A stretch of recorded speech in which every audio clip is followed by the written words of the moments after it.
Hello ನಮಸ್ತೆ, welcome back to my YouTube channel. ಇವತ್ತು ನಾವು ಮನೆಯಲ್ಲಿ ಸಿಂಪಲಾಗಿ ಈಸಿಯಾದಂತಹ ಫಾಲುದಾ ರೆಸಿಪಿಯನ್ನು ಹೇಗೆ ಮಾಡೋದು ಅಂತ ನೋಡೋಣ. ಇದಕ್ಕೆ ನಾವು ಸ್ವಲ್ಪ ಸಬ್ಜಾ ಸೀಡನ್ನು ತೆಗೆದುಕೊಳ್ಬೇಕು. ಇದು ಆನ್ಲೈನಲ್ಲಿ ಈಸಿಯಾಗಿ ಅವೈಲೇಬಲ್ ಇರುತ್ತೆ, ಇಲ್ಲ ಅಂದರೆ ನಾವು ಡಿಮಾರ್ಟಲ್ಲಿ, ಶಾಪಲ್ಲಿ ಕೂಡ, ದಿನಸಿ ಅಂಗಡಿಗಳಲ್ಲಿ ಕೂಡ ಸಿಗುತ್ತೆ. ಇದನ್ನು ಕಾಮ ಕಸ್ತೂರಿ ಬೀಜ ಅಂತ ಕೂಡ ಕರೀತಾರೆ ಕನ್ನಡದಲ್ಲಿ. ಇನ್ನು ನಾವು ಒಂದು ಬಾಣಲಿಯಲ್ಲಿ ಸ್ವಲ್ಪ ತುಪ್ಪವನ್ನು ಹಾಕಿಬಿಟ್ಟು ಬಿಳಿ ದಪ್ಪ ಶಾವಿಗೆಯನ್ನು ಬರುತ್ತಲ್ಲ, ಅದನ್ನು ನಾವು ಹುರಿದುಕೊಳ್ಳಬೇಕು. ಸಣ್ಣ ಶಾವಿಗೆ ತೊಗೋಬಾರ್ದು, ಇದೇ ತೊಗೋಬೇಕು.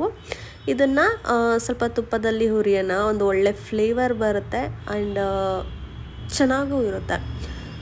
ಸ್ವಲ್ಪ ಅದು ಬ್ರೌನ್ ಕಲರ್ ಬರೋವರೆಗೂ ಫ್ರೈ ಮಾಡ್ಕೊಳ್ಳೋಣ. ಈಗ ಇದಕ್ಕೆ ಸ್ವಲ್ಪ ಹಾಲನ್ನು ಬೆರೆಸೋಣ. ಪಾಯಸ ಮಾಡ್ತೀವಲ್ಲ ಅದೇ ಥರ. ಇದು ಸ್ವಲ್ಪ ನೋಡಿ ಬೇಯೋದಕ್ಕೆ ಬಿಡೋಣ ಹಾಲಲ್ಲಿ. ಹಾಲು ಸ್ವಲ್ಪ ನೀರಾಗಿದೆ. ಸ್ವಲ್ಪ ಕೋಲ್ಡ್ ಆಗಿಬಿಟ್ಟು ನನ್ನದು ಧ್ವನಿ ಕೂಡ ಸರಿ ಇಲ್ಲ. ಸ್ವಲ್ಪ ಕಸ್ಟರ್ಡ್ ಪೌಡರನ್ನು ನಾವು ನೀರಲ್ಲಿ ಕಲಿಸ್ಬಿಟ್ಟು ಇದಕ್ಕೆ ಆ್ಯಡ್ ಮಾಡೋಣ. ಇದು ಕಸ್ಟರ್ಡ್ ಪೌಡರ್ ನಾವು ಡೈರೆಕ್ಟಾಗಿ ಕಸ್ಟರ್ಡ್ ಪೌಡರ್ನ ಹಾಲಲ್ಲಿ ಬೆರೆಸ್ಬಿಟ್ಟು ಫ್ರೂಟ್ಸ್ ಹಾಕಿ ಕೂಡ ಫಾಲುದಾವನ್ನು ರೆಡಿ ಮಾಡ್ಬೋದು. ಇಲ್ಲ ಹೀಗೆ ಇದು ಫಾಲುದಾ ಹಾಲಲ್ಲಿ ಹಾಕಿಬಿಟ್ಟು ಅದನ್ನು ಹಾಕಿ ಕೂಡ ಮಾಡ್ಬೋದು.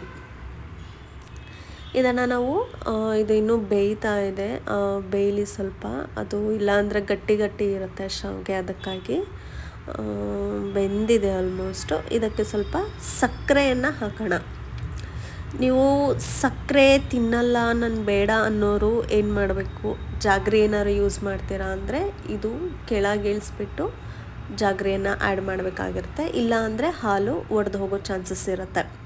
ಇನ್ನು ನಾವು ಸಕ್ಕರೆ ಬೆಲ್ಲ ಕೂಡ ತಿನ್ನಲ್ಲ ಅಂದವರು ಹನಿ ಏನಾದರೂ ಯೂಸ್ ಮಾಡ್ತೀರಾ, ಅದನ್ನು ಕೂಡ ಹಾಕ್ಬೋದು. ಚೆನ್ನಾಗೇ ಇರುತ್ತೆ ಆ್ಯಂಡ್ ಹೆಲ್ದಿಯಾಗಿ ಕೂಡ ಇರುತ್ತೆ. ಈಗ ಏನು ನಾನು ಕಸ್ಟರ್ಡ್ ಪೌಡರನ್ನು ರೆಡಿ ಮಾಡಿ ಇಟ್ಕೊಂಡಿದ್ದೆ ಅದನ್ನು ಇಲ್ಲಿ ಹಾಕ್ತಾಯಿದ್ದೀನಿ. ಇದು ನೋಡಿ ಸ್ವಲ್ಪ ಕಲರ್ ಚೇಂಜ್ ಆಯಿತು. ಆ ಫ್ಲೇವರ್ ಕೂಡ ಚೆನ್ನಾಗಿರುತ್ತೆ. ಇದಕ್ಕೆ ಸ್ವಲ್ಪ ಏಲಕ್ಕಿ ಪುಡಿಯನ್ನು ಹಾಕೋಣ. ಇದು ಒಳ್ಳೆ ಫ್ಲೇವರ್ ಕೊಡುತ್ತೆ ಆ್ಯಂಡ್ ಒಳ್ಳೆಯದು ಕೂಡ ಅಲ್ವಾ. ಹಾಕ್ತಾಯಿದ್ದೀನಿ. ಇದು ಆಲ್ಮೋಸ್ಟ್ ರೆಡಿ ಆಗಿದೆ. ಸ್ವಲ್ಪ ಬೇಯಲಿ, ಇನ್ನೊಂದು ಸ್ವಲ್ಪ 1-2 ನಿಮಿಷನ ಬೇಯಿಸ್ಬಿಟ್ಟು ನಾನು ಸ್ಟವನ್ನು ಆಫ್ ಮಾಡ್ತಾಯಿದ್ದೀನಿ. ಇದನ್ನು ನೀವು ಬೇಕು ಅಂದರೆ ಇವಾಗಲೇ ಫ್ರಿಜ್ಜಲ್ಲಿ ಇಡ್ಬೋದು ತಣ್ಣಗಾಗಲಿಕ್ಕೆ, ಇಲ್ಲ ಅಂದರೆ ರೆಡಿ ಮಾಡಿ ಕೂಡ ಇಡ್ಬೋದು. ಈಗ ಒಂದು ಟ್ರಾನ್ಸ್ಪರೆಂಟ್ ಗ್ಲಾಸನ್ನು ತೊಗೊಂಡಿದ್ದೀನಿ. ಇದೇನು ಬಿಯರ್ ಮಗ್ ಇದೆಯಲ್ಲ ಅದು.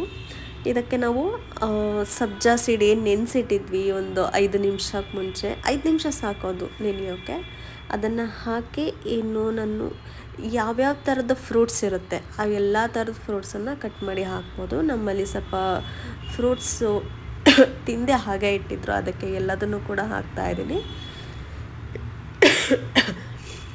ಈಗ ಅದಕ್ಕೆ ನಾವೇನು ರೆಡಿ ಮಾಡಿ ಇಟ್ಕೊಂಡಿದ್ವಿ ಸೇಮಿಯಾ ಪಾಯಸನ, ಅದನ್ನು ಹಾಕ್ತಾಯಿದ್ದೀನಿ ಇದಕ್ಕೆ.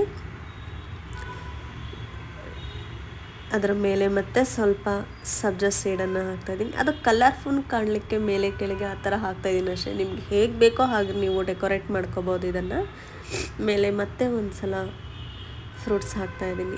ಆಮೇಲೆ ಇದಕ್ಕೆ ಕೊನೆಯಲ್ಲಿ ಒಂದು ಸ್ಕೂಪ್ ಐಸನ್ನು ಹಾಕಿದರೆ ಮಾತ್ರ ಇದು ಫಾಲುದಾ ಫೈನಲ್ ಆಗಿ ಪ್ರಿಪೇರ್ ಆಗೋದು, ಚೆನ್ನಾಗಿರೋದು. ನಿಮ್ಗೆ ಯಾವ ಫ್ಲೇವರ್ ಬೇಕೋ ಐಸ್ ಕ್ರೀಮನ್ನು ನೀವು ಹಾಕ್ಬೋದು.